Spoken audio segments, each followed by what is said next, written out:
ètò ìjíròrò òwúrọ̀ ló tún gbòde. ètò yìí ló ń ẹgbẹ́ kan lè kí yín káàbọ̀ kí n máa fi ìlú ẹ̀kú àmójúbà.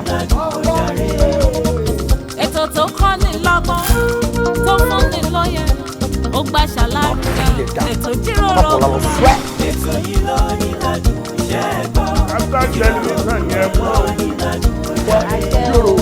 gbogbo ìkan pàtàkì láwùjọ lẹ máa bá níbẹ̀ gbogbo ohun tẹ́ fẹ́ mọ̀ nípa wọn ni wọ́n máa sọ. most of àwọn ọmọ tó wà talented tó ní ìlú àti láti ọ̀fà society.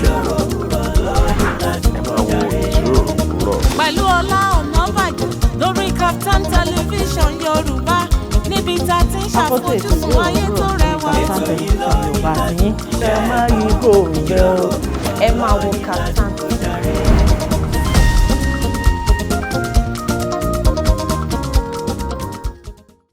mo wá yàn án lógo ni mo wá yàn án lógo ni èmi erùpẹ̀ lásán lásán tó ṣe lógo mo mọ̀ wá yàn án lógo ni ibi táyé ò lè rò pé mo lè dé mo ti kọjá ibẹ̀ Olúwa ló ṣe mí lógo ọ̀rọ̀ mi wá darí yànjiyàn wọn lémi ní èmi kọ́ ọpẹ́ mi rèé bàbá n ò ní yàlà ìmoore mo ní ògbógo fọ́lẹ̀ mi ògbógo fọ́lẹ̀ mi èmi aláìlẹ́nìyàn kankan ó dẹ̀ padà wá gbógo fọ́lẹ̀ mi ó yá ẹ jẹ́ ń sọ pé ẹ̀mí mímọ́ ẹ ṣé o ẹ̀mí àwọn wòlíì ẹ̀yin kúkú lágbára mi ẹ̀mí mímọ́ ẹ ṣé ó sọ̀rọ̀ sí ọgbẹ́ ilẹ̀ ó gbọ́ ó sọ̀rọ̀ sódì Jẹ́ríkò mómi wá ó sọ̀rọ̀ sí ọgbẹ́ ilẹ̀ ó gbọ́ sọ̀rọ̀ sí gbogbo ìṣòro ayé mi bàbá gbà mí mo dé oníbú ọ̀rẹ́ gbà mí mo dé Ọlọ́run ìyanu gbà mí mo dé oníbú ọ̀rẹ́ gbà mí mo dé Ọlọ́run mi bóyá kí n sọ pé Jésù já ṣẹ̀kẹ̀ṣẹ̀kẹ̀ mi òkú ó sọ mí dáláyé ẹ̀jẹ̀ rẹ̀ iyebíye ló fi rà mí ó yá tínú rẹ̀ bá dùn fíjó rẹ̀ gbé bàbá ga ẹgbẹ́ Jésù ga o ẹgbẹ́ bàbá ga o sọ pé oṣoore mélèé gbàgbé rẹ o bàbá oṣoore mélèé gbàgbé oṣoore mélèé gbàgbé rẹ o dádì ẹṣoore mélèé gbàgbé mélèé gbàgbé oore rẹ Jésù oṣoore mélèé gbàgbé àràsán atẹ́gùn fẹ́ ìjìjà kò gbé wa lọ ó yẹ ká ijó ọpẹ́ ẹ̀dá ó yẹ ká dúpẹ́ ó yẹ ká dúpẹ́ àràsán atẹ́gùn fẹ́ ìjìjà kò gbé wa lọ ó yẹ ká ó yá ijó ọpẹ́ ẹ̀dá mọ́mì ijó ọpẹ́ mi rè jẹ́jẹ́ mi mo dúró mi tọrọ ẹ wo ẹ máa kọrin yìí kẹ́ máa kọrin ọpẹ́ lọ nínú ilé ẹ ti mọ̀ pé àyájọ́ ìní ní ọjọ́ kejì ọdún 2022 ọjọ́ kejì ọdún 2022 oṣù kínní ọjọ́ kejì oṣù kínní mo ń dúpẹ́ mo ń yin Ọlọ́run lógo nínú ilé agodo wábì yìí torí ẹni tó tún wá jẹ́ ọjọ́ ìsinmi àkọ́kọ́ gbogbo ọpẹ́ náà láàfi èní dú gbogbo ọpẹ́ láàfi èní dú nítorí pé Ọlọ́run tó tún ti ṣọ́ wa kúrò nínú ògbólógbò ọdún 2021 tó tún ti gun ojú wa rí 2022 lárí pé ọpẹ́ àti yìn náà ló tọ́ sí gbogbo yìí tí ẹ ti darapọ̀ mọ́ mi lórí ètò lénìí mo fẹ́ kẹ́ ẹ fi kinní kan kẹ́ ẹ fi ṣe akọmọ̀nà yín ní ọdún 2022 yìí ọpẹ́ ni ẹ jẹ́ ká ṣáà máa dúpẹ́ gbogbo bí tí ọpẹ́ bá wà kò kì í sí ìbànújẹ́ ń bẹ ẹ jẹ́ ká mú orin ọpẹ́ ní ọ̀kúnkúndùn gbogbo ibi tẹ́ ẹ ti ń wò mí tẹ́ ẹ ti ń gbọ́ mi pátápátá kí wọ́n máa fi lè náà kí n máa fi kí yín kó àmójúbà àkọ́tún ètò ìjíròrò òwúrọ̀ lórí Kaftan tẹlifíṣàn Yorùbá tiyín orúkọ tèmi Ọlá Ọ̀nàbàjọ ayọ̀lúwa ṣe ńlá fún mi aláṣàkẹ́ tí gangan tí ò kọ́ mọ̀ lọ́dẹ̀ẹ́rẹ́ ẹ ti mọ̀ pé ní àwọn àyájọ́ ọjọ́ ìsinmi báyìí èmi àti àwọn ìránṣẹ́ Ọlọ́run alààyè lọ́jọ́ máa ń wá ṣé ìránṣẹ́ Ọlọ́run alààyè tájọ sọ̀rọ̀ lẹ́ni wọ́n ti wà ń kalẹ̀ wọ́n ti wà ń digbí ṣùgbọ́n tó bá tó àsìkò ẹ mọ̀ rí ojú tí wọ́n àwọn ọmọ kékeré tí máa fi ṣe wa létí ní ọjọ́ ìsinmi ológo tèmi ẹ̀rùn náà ni wọ́n sì ṣùjókòó lé orí ọ̀pẹ yìí ni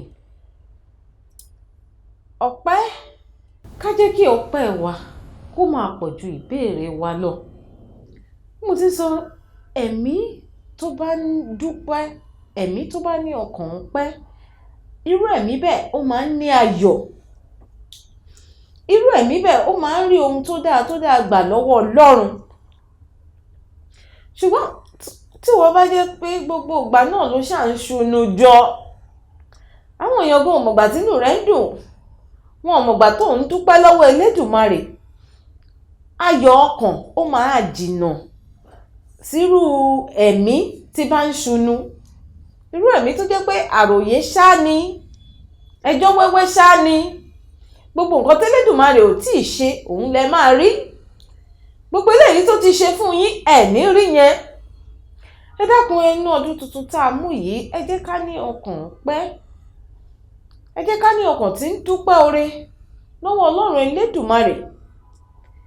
Nítorí ìbá méjì kọ́, nítorí ìbá mẹ́ta kọ́, kí ire náà kó lè tún máa pọ̀ sí nínú ayé wa náà ni. Nítorí pé ọpẹ́ nìkan náà ni Elédùmarè ń béèrè lọ́wọ́ wa. Ó ní ká máa yin òun, ká yin òun láàárọ̀, ká yin òun lọ́sàn-án, ká yin òun ní ìyálẹ̀ta, ká yin òun lóru. Nígbà tó rọrùn fún wa, nígbà tí ò rọrùn fún wa, ká wá wò ó bóyá àwọn ò wá ní ṣí fèrèsé ìbùkún sílẹ̀ fún wa láti òkè ọ̀run wá. Orí ètò ìjíròrò òwúrọ̀ lẹ́ṣẹ̀ wa lórí Kaftan Television Yorùbá tiyín. Orin atótónu tí mo mú sẹ́nu ní ọjọ́ ìsinmi ológo tèmi òun náà ni pé ẹ jẹ́ ká máa ní ọkàn ọpẹ́, ọkàn tí ń dúpẹ́ oore lọ́wọ́ Elédùmarè.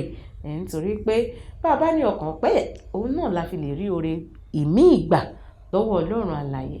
Ẹ jẹ́ ilé òkè lọ́run kiri èèyàn Ọlọ́run alààyè lógo díẹ̀ nígbà tí àbá tó fi padà dé. Níbi àti ránṣẹ́ Ọlọ́run alààyè tájọ sọ̀rọ̀ lẹ́ni òun lájọ dé. Ẹ kú kalẹ̀, má ti lọ síbi kankan, à padà bọ̀.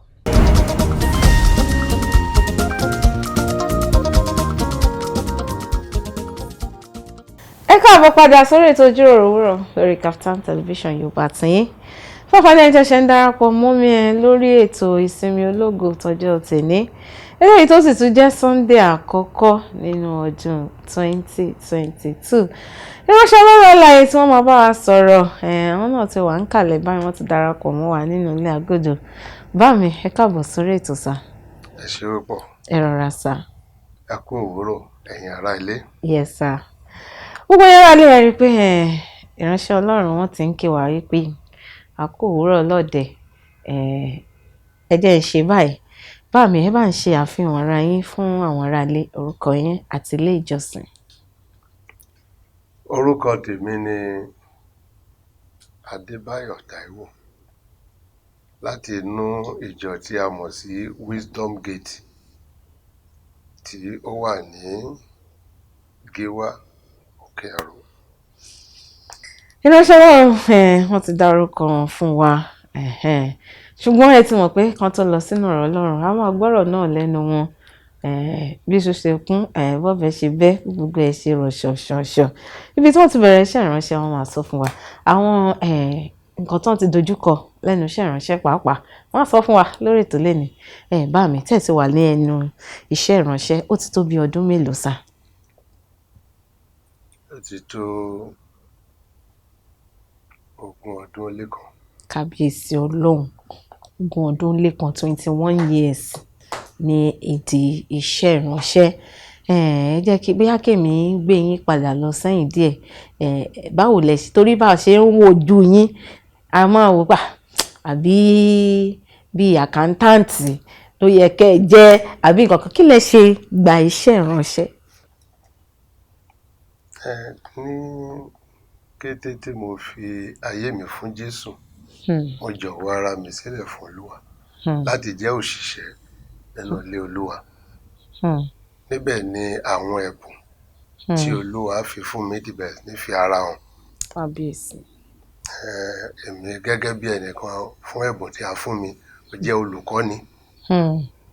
Ó ń ṣe ẹ̀kọ́ olùkọ́ni nílé ìjọsìn wa. Sunday school teacher. Bẹ́ẹ̀ni.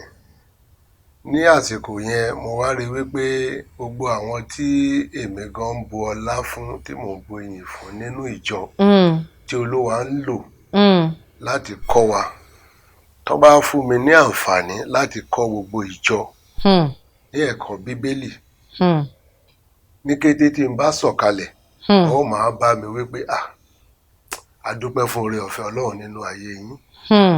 Bí tí mo ti rí wípé ṣé lóòótọ́ ni Olúwa ti fún mi ní ẹ̀bùn yìí. Ibi tí ó ti bẹ̀rẹ̀ nìyẹn. Mo sì ń ṣe eléyìí fún ọdún bíi 4 sí 5. Àsìkò kan wá tó.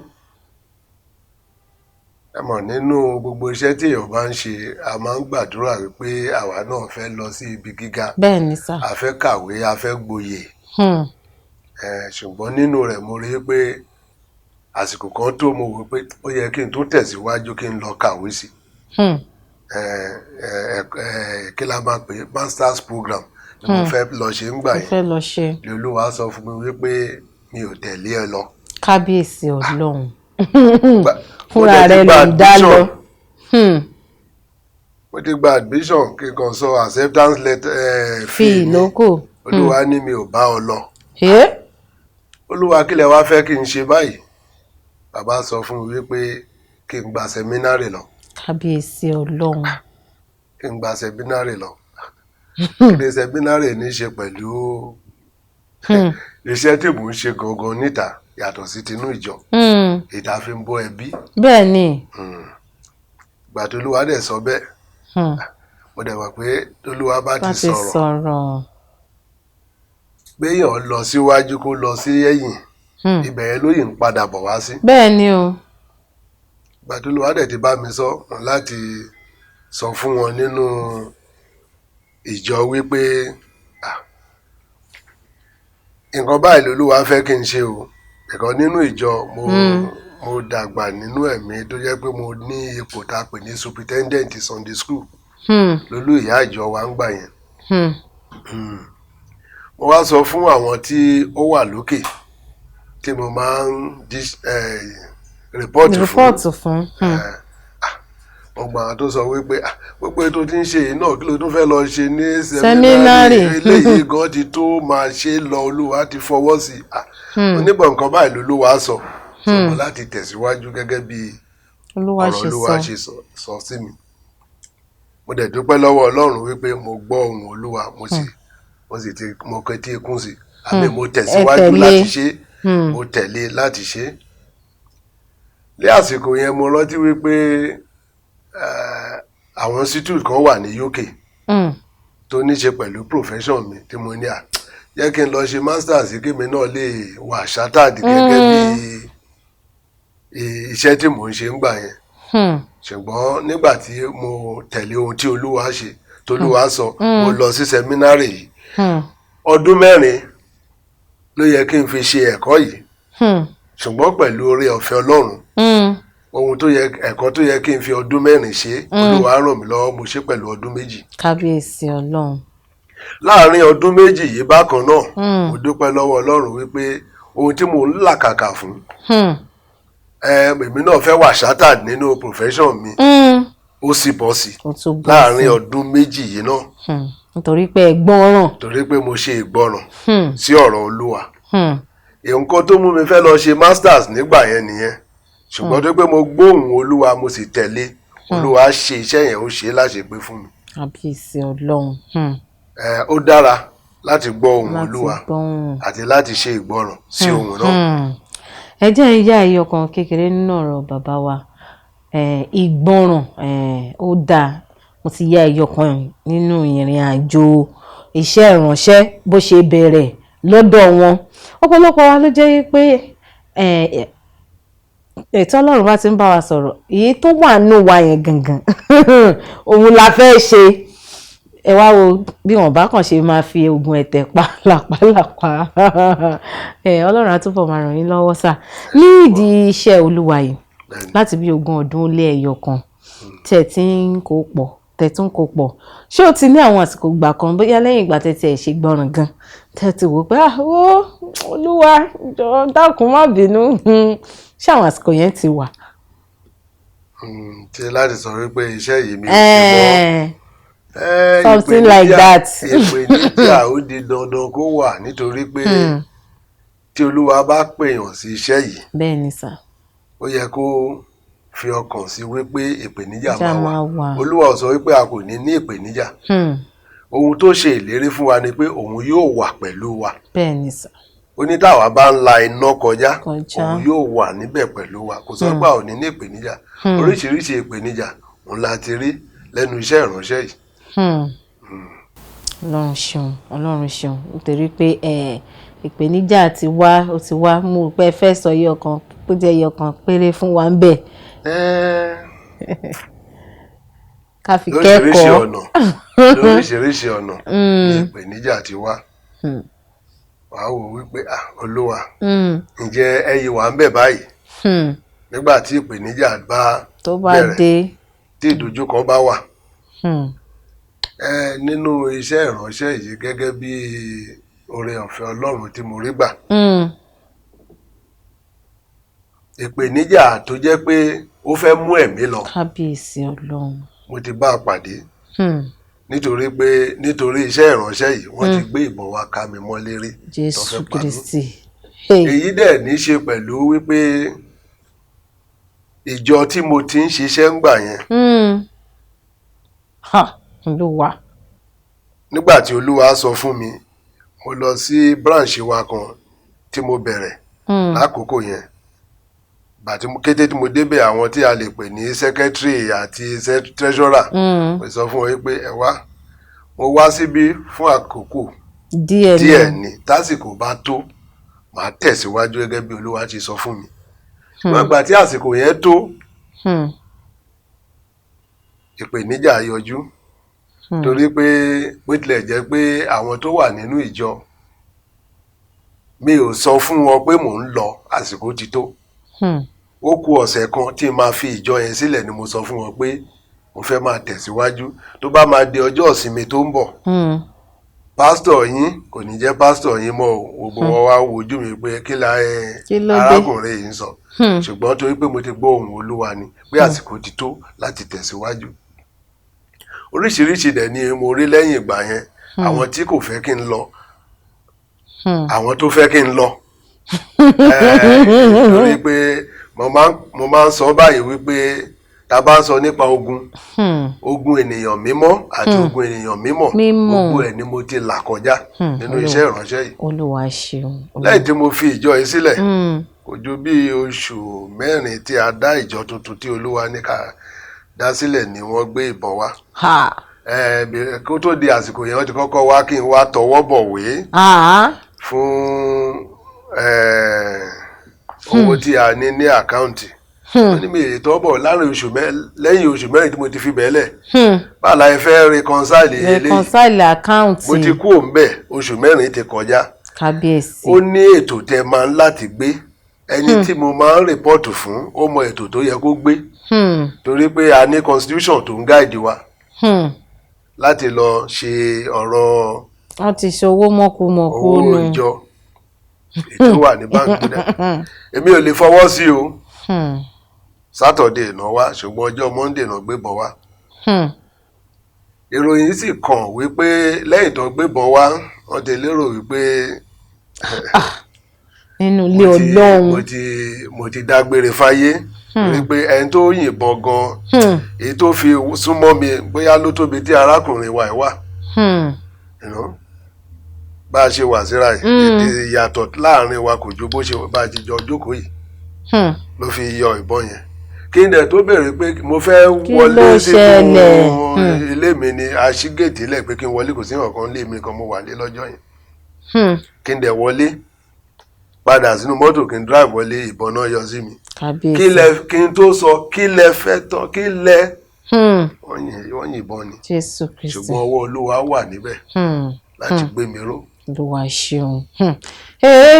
Bá mi eléyìí lẹ wá fi sí lẹ fi sí abẹ́ ahọ́n ọ̀pọ̀lọpọ̀ ránṣẹ́ Ọlọ́run bíi tìyín báyìí ni wọ́n ti rí ìdojúkọ tó báyìí tí wọ́n dẹ̀ ti padà tí wọ́n ti sọ pé mi lè wà kú ẹgbẹ́ mi bá ẹsẹ̀ mi sọ̀rọ̀ nítorí ẹ̀ la ṣe máa ń béèrè pé kí ni àwọn nǹkan tẹ̀tì bá pàdé láti lè ṣí ọmọ ẹlòmíì náà níyè wípé nígbà tí wọ́n ti ṣe nǹkan tó báyìí fún bàbá wa tí wọ́n jókòó yìí tí wọ́n dẹ̀ bojú wẹ̀yìn tí wọ́n padà ẹ jẹ́ kémi náà tẹ̀síwájú nítorí àsìkò wa ti sáré bá mi ṣe ẹ nífẹ̀ẹ́ sí orin kan tẹ́ fẹ́ ká lọ wò nílé kí a fi bí Ọlọ́run ga kẹ́ ẹ tó wá bọ́ sínú agbami ọ̀rọ̀ Ọlọ́run tẹ́ máa fi bọ́ wa léni. Àwọn orin lóríṣiríṣi ló wà ṣùgbọ́n lẹ́kọ̀ọ̀kan mo máa ń láìkẹ̀ láti kọrin yìí sí Olúwa pàápàá tí ó bá ti ní ṣe pẹ̀lú wípé a ní ìpéjọpọ̀ kékeré èmi máa ń gbádùn orin yìí tá ó fi yin bàbá lógo torí pé níbi ọpẹ́ ibẹ̀ ni ìbùkún ti máa ń jáde wá láìsí ọpẹ́ ìbùkún ò lè jáde. Ṣé tẹ wá fojú sun olórin ẹ̀mí kan tá a kàn máa lọ wo orin wọn lé ká máa tún fi padà àbí ká lọ wèé tó bá ti dáa. Ẹ jẹ́ kí n fi yín sílẹ̀ láti yan èyí tó bá ti dáa kó ṣàjẹ́ orin ọpẹ́ orin ọpẹ́. Ó dá ìránṣẹ́ Ọlọ́run alààyè wọn ní ká lọ wo orin ọpẹ́ kan tó bá dáa ká fi yan Ọlọ́run tá a bá padà dé wọ́n máa gbé ọ̀rọ̀ Ọlọ́run lẹ̀ ẹ kú kalẹ̀ lọ́dẹ̀ à ń padà bọ̀.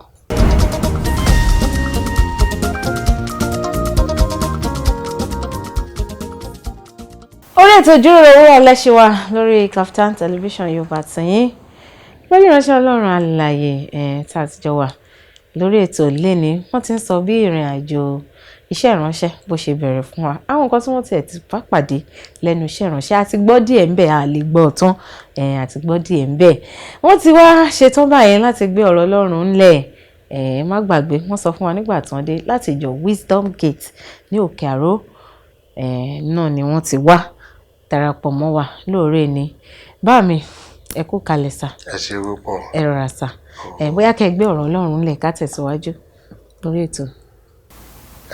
Mo fẹ́ kí ẹ̀yin aráalé tí ẹ̀ ń tẹ́tí sí mi ọ̀rọ̀ kan ń bọ̀ wá bá yín níbi tẹ́ ẹ wà yín èyí tí ó mú ìgbà ọ̀tun jáde wá nínú ayé yín ohun tí mo fẹ́ kẹ́ ẹ ṣe ni pé kẹ́ ẹ ní ìgbàgbọ́ torí pé kété tí Olúwa bá ti sọ̀rọ̀ ó máa ń dúró ti ọ̀rọ̀ rẹ̀ láti mú iṣẹ́ ni.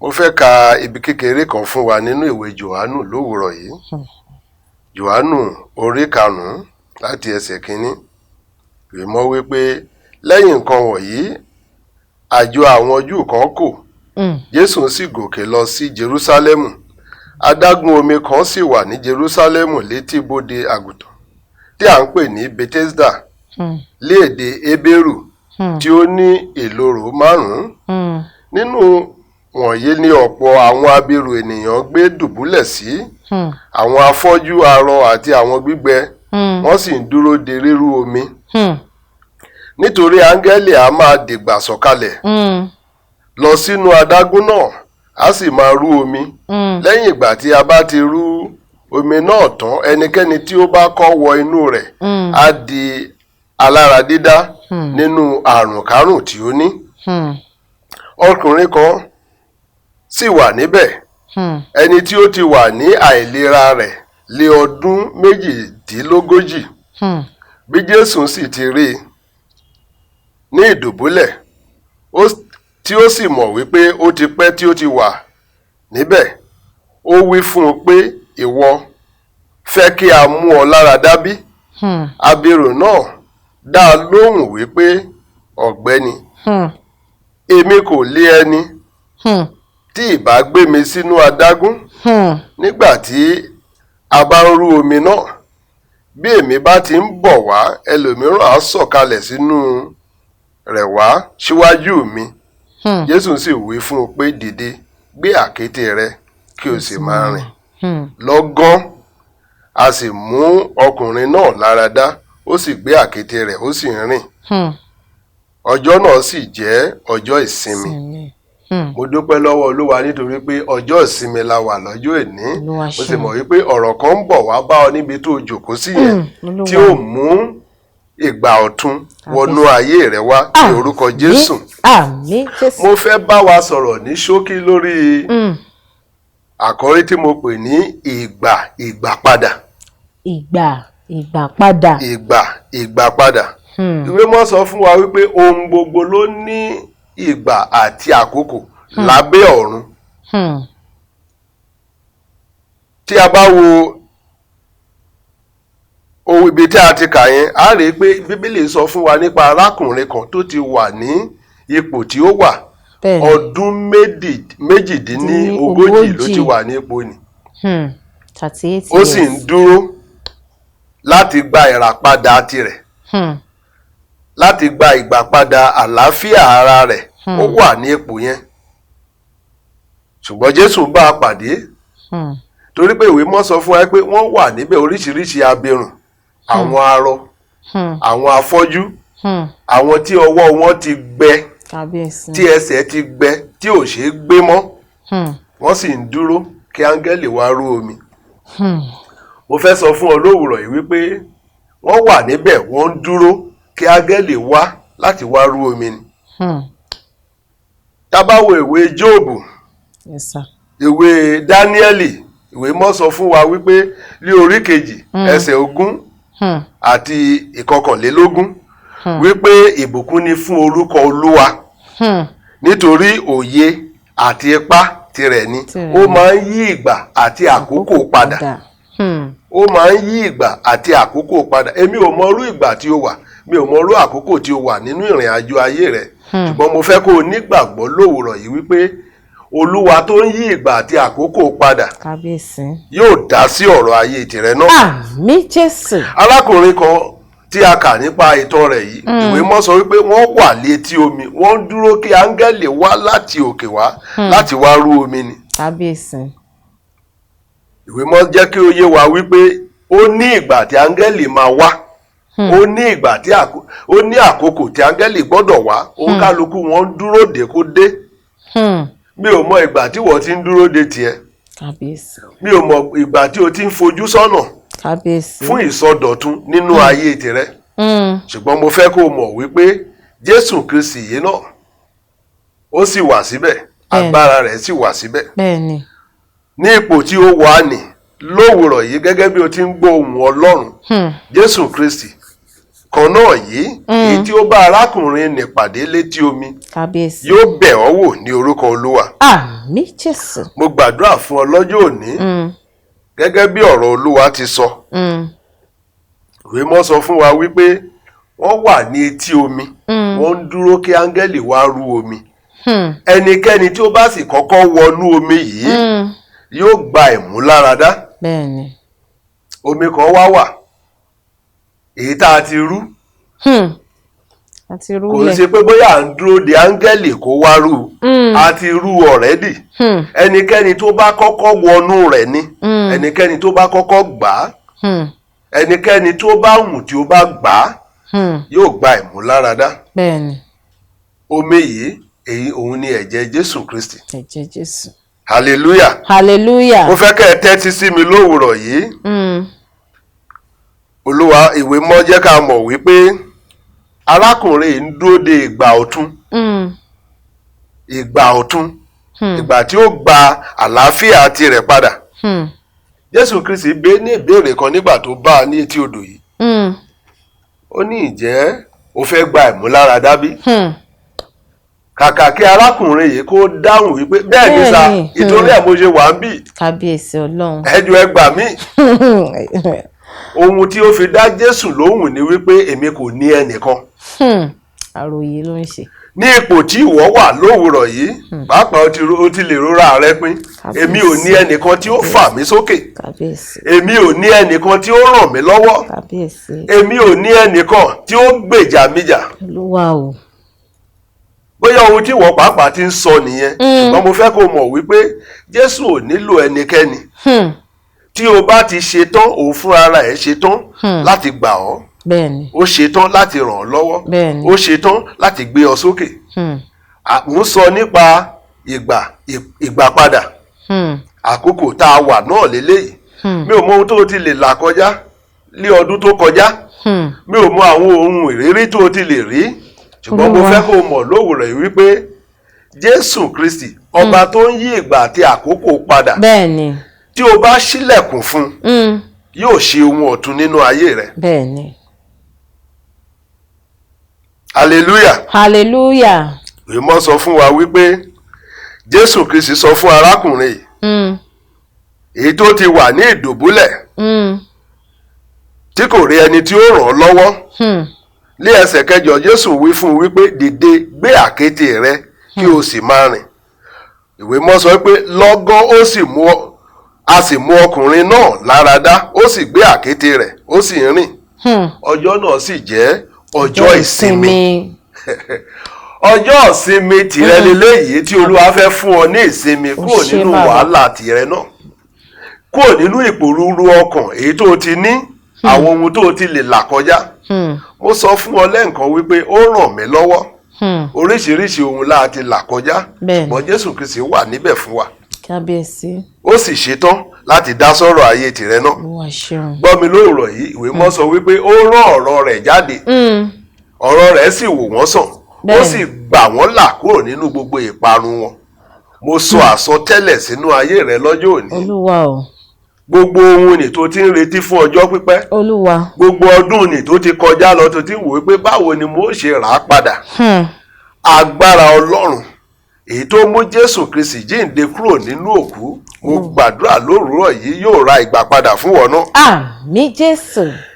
Gẹ́gẹ́ bí ikọ̀ àti ìrújú Ọlọ́run, mo pàṣẹ ọ̀rọ̀ sínú ayé rẹ̀. Bóyá àwọn pàápàá wà níbẹ̀, ó ti ní àwọn àrùn ní ara tó ti ń mánéjì, ó ti ń tọ́jú rẹ̀ fún ọjọ́ pípẹ́, òun faṣọ bò ó mọ́lẹ̀, ṣùgbọ́n tẹ́tí sí mi lówùrọ̀ yìí. Ọba tó sọ fún arákùnrin nì pé gbé àkéte rẹ, ó sì wà síbẹ̀. Bẹ́ẹ̀ni. Tó bá ti sọ ọ̀rọ̀ rẹ̀, ó di dandan kí ìmúláradá kí ó wà. Mo dúró gẹ́gẹ́ bí ìríjú Ọlọ́run ní wákàtí ọ̀wọ̀ yìí, mo sọ ọ̀rọ̀ ìwòsàn sínú ayé rẹ̀. Mi ò mọ ohun tó wà lábẹ́ aṣọ tirẹ̀. Bẹ́ẹ̀ni. Bóyá HIV ni, bóyá fibroid ni, mi ò mọ ohun tí dókítà lè ti sọ fún ọ. Olúwa o. Tó sì ń tọ́jú, dókítà pàápàá ń bá ọ mánéèjì rẹ̀, ń bá ọ tọ́jú rẹ̀. Ṣùgbọ́n gbọ́ mi lówùrọ̀ yìí, mo sọ gẹ́gẹ́ bí àṣẹ Ọlọ́run ní wákàtí ọ̀wọ̀ yìí, gbogbo àìsàn káìsàn àrùn kárùn tó lè wà nínú àgọ́ ara rẹ, mo ní lórúkọ Jésù gba ìwòsàn. Lówùrọ̀ yìí tó pa ti kọ́ wípé nípa ìná rẹ̀ la mú wa lára dá. Lówùrọ̀ yìí mo sọ àsọtẹ́lẹ̀ sínú ayé rẹ, àgọ́ ara rẹ kó gba ìwòsàn, láti orí rẹ títí dé ẹsẹ̀ kó gba ìwòsàn. Bẹ́ẹ̀ ni yóò sì rí lórúkọ Olúwa.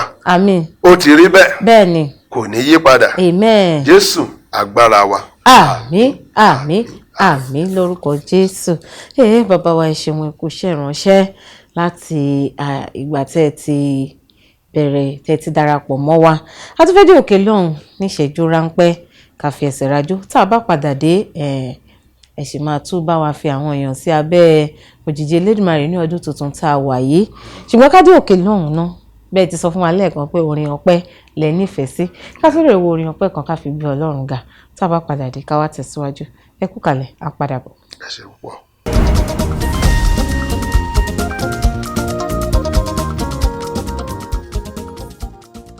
Ẹ káàbọ̀ padà sórí ètò ìjíròrò òwúrọ̀ lórí Kaftan Television Yorùbá tìyín. Gbogbo yín tẹ́ ti darapọ̀ mọ́ wa lóore ní. Mo mọ̀ pé ogun ti ń ṣẹ́ nínú ayé yín, èdè ti ń tú, bẹ́ẹ̀ náà ni. Ṣùgbọ́n o nílò láti ṣe nǹkan kan láti mú ìgbàgbọ́ rẹ kó ṣe kíni, kó dúró ṣinṣin.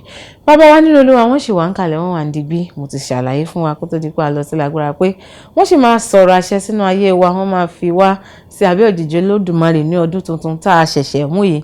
Bàbá wa ẹ kú kalẹ̀ sà, bóyá ká bọ́ sínú ọ̀rọ̀ àṣẹ ká máa fi yẹn tẹ̀síwájú lórí ètò. Ẹ ṣé púpọ̀. Yes sir. Ẹ̀yin aráalé ẹ máa bá wa ká lọ. Nínú ìtàn arákùnrin nìta kà. Bẹ́ẹ̀ ni sà.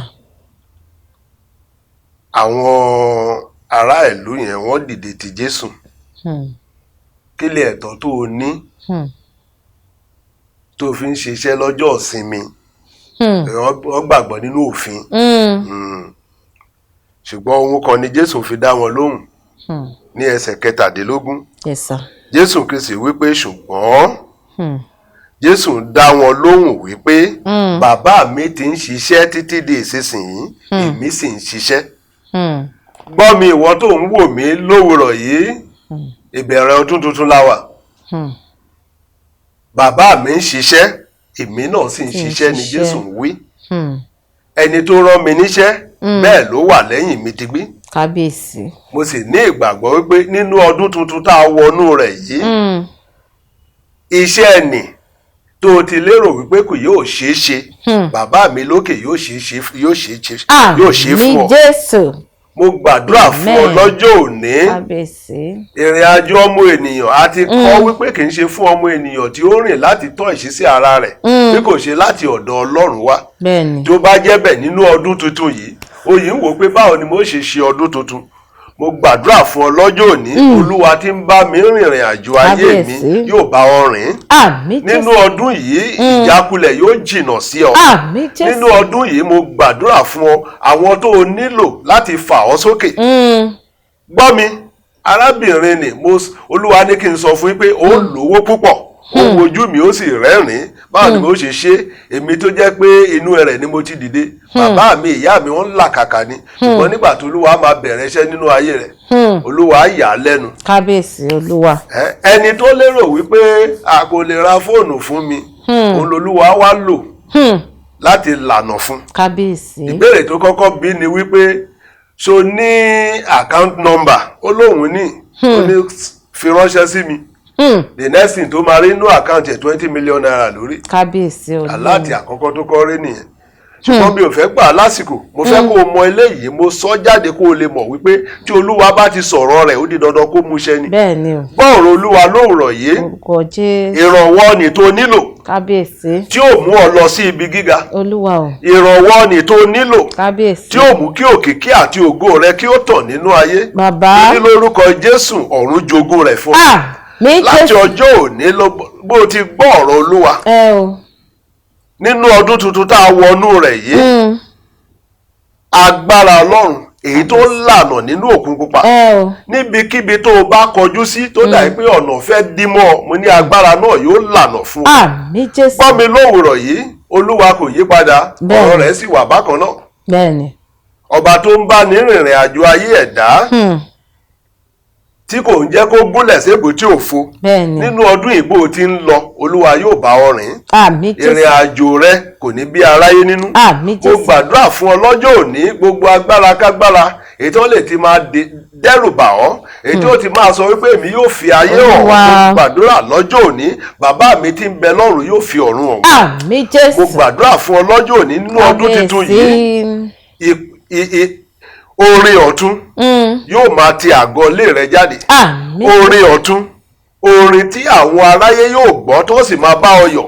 Mo gbàdúrà fún ọlọ́jọ́ òní yóò ti àgọ́ rẹ jáde wá. Agbára ọ̀run yóò dúró tì ọ́. Agbára ọ̀run yóò ṣíji bò ọ́. Agbára ayé kan kò ní dẹ́rù bà ọ́ nínú ọdún yìí.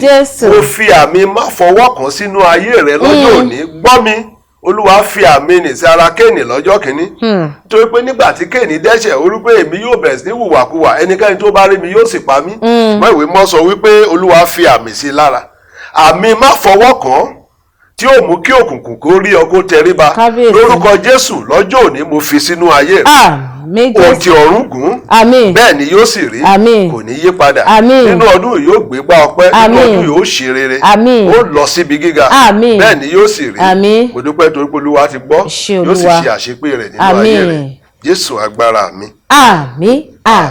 Àmín lórúkọ Jésù. Ẹ ṣeun bàbá wa gbogbo ibi tí ìfàmìróróyàn tó ti jáde ẹ̀mí mọ́ máa fi ọ̀pọ̀ rọ́pò lórúkọ Jésù ẹ máa lọ láti pa dé ipá láṣẹ Ọlọ́run ọba. Bàbá wa ẹ jẹ́ ń ṣe báyìí bóyá kẹ́ tó bá mi dárúkọ yín lẹ́ẹ̀kan sí àti ilé ìjọsìn ìyẹn fún àǹfààní àwọn tí wọ́n ṣẹ̀ṣẹ̀ darapọ̀ mọ́ wa ní orí ètò. Ẹ̀yin ará ilé orúkọ tèmi lẹ́ẹ̀kan ni Adébáyọ̀ Táíwò inú ìjọ Wisdom Gate ni èmi jẹ́ olùdarí. Ìjọ yìí sì wà ní number 13 Unity Close behind Rain Oil Petrol Station Giwa Òkè Àró. Ibẹ̀ ni Olúwa ti ń ṣiṣẹ́ àmì tó sì ń ṣiṣẹ́ ìyanu. Ẹ ṣeun bàbá wa. Ṣé ẹ wà lórí àwọn ẹ̀rọ alátagbà bóyá Facebook o àbí Instagram o bí àwọn tán bá ṣe fẹ́ bá yín sọ̀rọ̀ látọ̀nà jíjìn? Bẹ́ẹ̀ ni lórí Facebook o lè bá mi pàdé gẹ́gẹ́ bí Báyọ̀ Táíwò. Bákan náà o lè bá mi pàdé lórí Wisdom Gate International Christian Center lórí Facebook.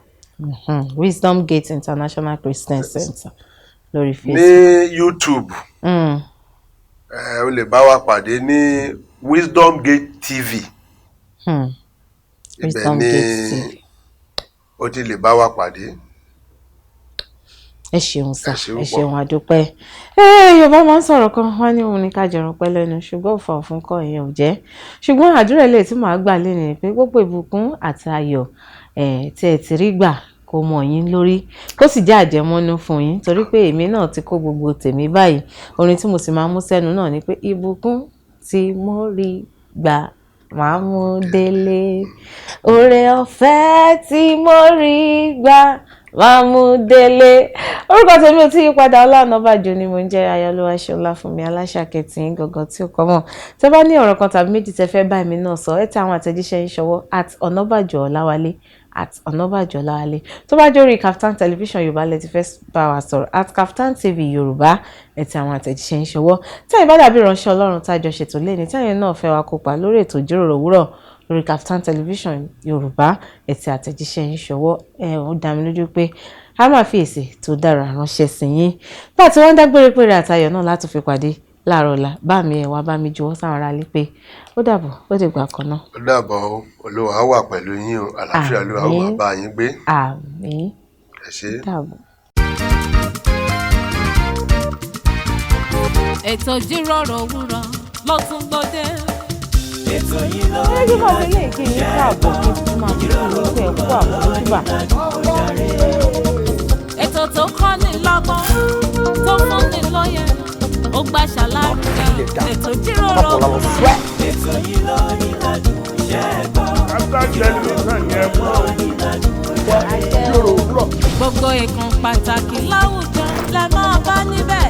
Gbogbo ohun tẹ́ fẹ́ mọ̀ nípa wọn ni wọ́n máa sọ. Most of àwọn ọmọ tó wà talented tó ní ìlú àti láti ọ̀fà society. Pẹ̀lú Ọlá Ọ̀nàbàjọ́ lórí Kaftan Television Yorùbá níbi tá a ti ń ṣàfojúsùn ayé tó rẹwà. Kaftan Television Yorùbá ti yín. Ẹ máa yí kò ń bẹ́ ọ. Ẹ máa wo Kaftan.